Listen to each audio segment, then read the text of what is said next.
Voici une chaussure Adidas, une marque allemande, tout le monde le sait. Et voici une chaussure Puma, une autre marque allemande, presque tout le monde le sait. Mais attention, saviez-vous aussi que les fondateurs d'Adidas et de Puma étaient frères? Non? Bienvenue sur notre chaîne YouTube, la toute première vidéo de la rubrique La vraie histoire. La vraie histoire de Adidas aujourd'hui. Au cas où vous l'ignorez, Adidas est d'origine allemande et non française. Et si vous êtes à la recherche d'un nom accrocheur, vendeur pour votre marque entreprise, vous allez certainement vous inspirer de l'histoire de Adidas. Allons-y. Adidas est une firme allemande fondée en 1949 par Adolf Dassler, spécialisée dans la fabrication des articles de sport basés en Allemagne.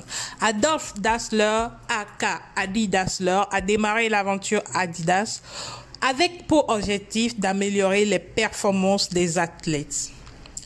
Comment est né le nom Adidas? Adidas n'est que la concaténation de Adi, qui était le surnom de Adolf, et ensuite la première syllabe de son nom de famille, Das. Adi, Das, voici le nom de Adidas qui est né. Adidas est connu mondialement sous l'appellation de la marque aux trois bandes. Les trois bandes parallèles qui constituent son logo. Pionnier leader pendant de longues années dans les articles destinés au sport, Adidas est l'un des équipementiers sportifs les plus reconnus au monde. Il y a bien sûr Reebok, il y a aussi Nike. Mais Adidas a laissé sa marque sur le monde du sport, mais aussi dans la mode, la musique, la culture, le développement durable et bien d'autres encore. Autre chose que vous ignorez certainement, peut-être, Puma. Puma est une marque sportive de renom et est l'œuvre du frère aîné de Adolf Dassler. Il s'agit de Rudolf Dassler. Ces deux frères avaient travaillé ensemble. Ils ont fondé une entreprise avant la Seconde Guerre mondiale. Cette entreprise s'appelait la Fabrique des chaussures des frères Dassler. Mais malheureusement, ils se sont embrouillés, ils se sont séparés et chacun des deux côtés est allé créer sa marque de chaussures de sport. Adidas vient de Adi Dassler et Puma vient de Rudolf Dassler. La vraie histoire de Adidas est aussi la saga d'une marque qui a beaucoup évolué dans le temps, dans l'espace, en termes de dirigeants, de marketing et d'innovation. La marque a vu de différents logos se relayer tout en gardant la touche d'origine qui est celle de Adi Dassler.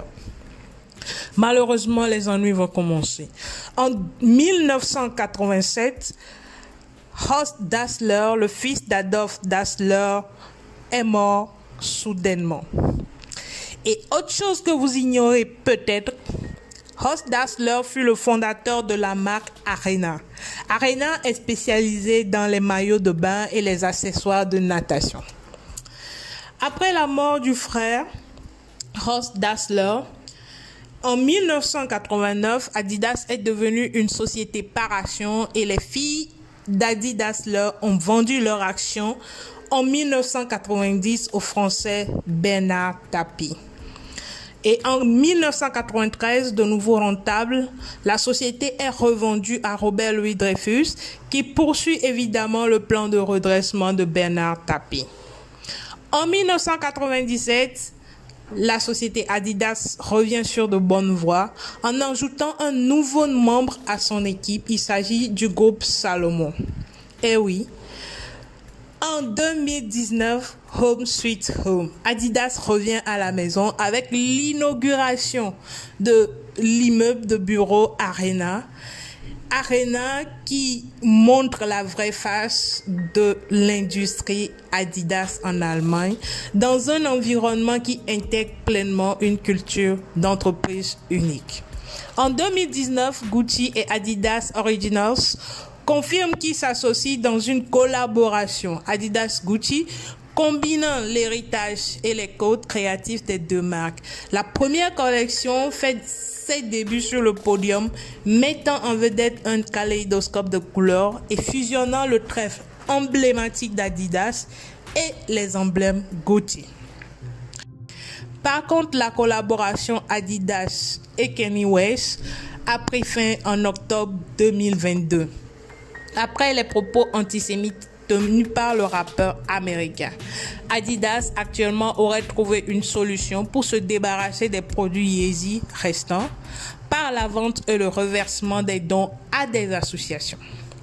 De nos jours, qu'est-ce qui se passe? Aujourd'hui, en 2023, Adidas accueille Bob Gordon, son nouveau PDG et membre du conseil d'administration. En tant qu'ancien joueur professionnel de football, de handball, après 30 ans d'expérience dans l'industrie des articles de sport et de chaussures, Bob apporte avec lui une mine de connaissances dans le sport et détails.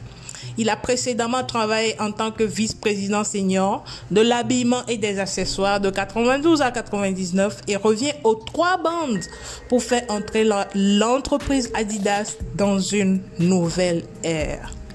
Et oui, voilà la vraie histoire de Adidas. Likez, partagez.